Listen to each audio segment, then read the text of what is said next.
Azerbaijan और Armenia में फिर से जंग छिड़ गई। खबर है कि रात में अजरबैजान ने आर्मेनिया पर हमला कर दिया। आर्मेनिया ने दावा किया कि इस हमले में उसके कई सैनिकों की मौत हुई। अजरबैजान और आर्मेनिया की सेनाएं पिछले महीने भी भिड़ चुकी हैं और एक बार फिर दोनों देश जंग पर उतारू दिख रहे हैं। खबर है कि अजरबैजान ने रात में ही आर्मेनिया पर मिसाइलें दागनी शुरू कर दी थीं और सुबह भी उसके हमले जारी रहे और पूरा इलाका धमाकों की आवाज से गूंज उठा।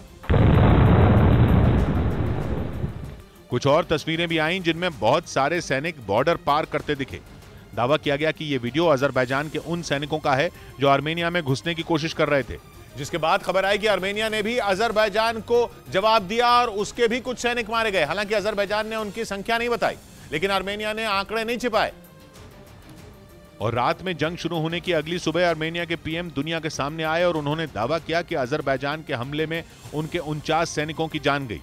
Պաշտպանության նախարարության կողմից հաստատված 49 զոհ ունենք। आर्मेनिया मान रहा है कि यह संख्या बढ़ सकती है क्योंकि अजरबैजान जंग पर उतारू है और वहां खूनी खेल खेलना चाहता है।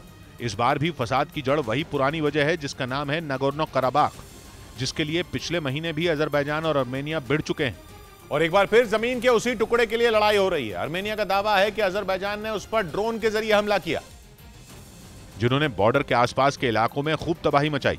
आर्मेनिया ने दावा किया कि जिस ड्रोन से उस पर हमला किया गया वो अजरबैजान को तुर्की ने दिए हैं, जिनका वो लगातार उसके खिलाफ इस्तेमाल कर रहा है।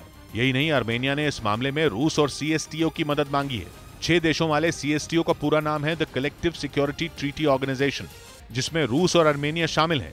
ये संगठन सोवियत संघ टूटने के बाद बना था और इसका हिस्सा होने का मतलब मुसीबत के समय रूस सहयोगी देशों का साथ देगा। आर्मेनिया ने इसी हक से रूस से मदद मांगी, लेकिन इसमें एक पेच है क्योंकि अजरबैजान का साथ दे रहा है तुर्की और तुर्की नेटो का सदस्य है। यानी अजरबैजान और आर्मेनिया की लड़ाई में सीएसटीओ कूदा तो नेटो भी कूदेगा और अजरबैजान और आर्मेनिया की आपसी लड़ाई सीएसटीओ बनाम नेटो हो जाएगी, जो सीधा सीधा एक महायुद्ध को दावत देने जैसा होगा। वो युद्ध जिससे बचने के लिए अमेरिका की सेना यूक्रेन में रूस के खिलाफ नहीं लड़ी। लेकिन अजरबैजान और आर्मेनिया जिस तरह से लड़ रहे हैं और इसी की वजह से ये खतरा पूरी दुनिया पर मंडरा रहा है, क्योंकि नगोर्नो कराबाख बोतल का वो जिन है जो 2 साल बाद फिर से बाहर आ गया है। पिछली बार रूस के समझाने पर सीज फायर तो हुआ, लेकिन बात खत्म नहीं हुई।